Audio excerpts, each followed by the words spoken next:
Quand le dirigeant connaît son propre cœur, le peuple est simple et pur. Quand il se mêle à la vie du peuple, celui-ci devient agité et troublé. La mauvaise fortune dépend de la bonne. La bonne fortune est ce que la mauvaise cache en elle. Qui connaît la fin de ce processus? N'y a-t-il aucune norme pour fixer ce qui est juste? Et pourtant, ce qui est normal devient bientôt anormal. La confusion du peuple devient en effet durable. C'est pourquoi le sage préfère se donner en exemple plutôt que d'imposer sa volonté.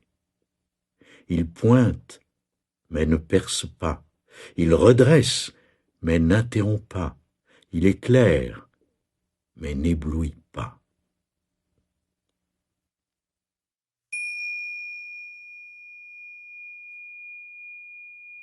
Vivre sereinement face à la bonne ou mauvaise fortune. Ce verset du Tao Te Ching insiste sur le fait qu'il y a une autre façon de voir le monde, une façon de voir qui vous garantit que vous ne serez plus affecté par la bonne ou mauvaise fortune. Voyez les opposés comme faisant partie d'une même unité et non comme des éléments perturbateurs. Voyez le tout plutôt que la bonne ou mauvaise fortune. Quand vous êtes oppressé par la malchance au point de ne plus savoir comment vous en sortir, voyez la chance qui dépend d'elle.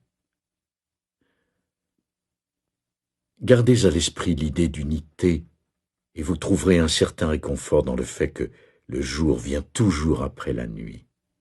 Et si jamais il vous arrive de toucher le fond du baril, dites-vous que la seule option est de remonter à la surface. Il en est ainsi parce que la chance est invisiblement présente dans tous les moments de désespoir, et c'est pourquoi vous devez apprendre à vivre sans être affecté par l'une ou par l'autre.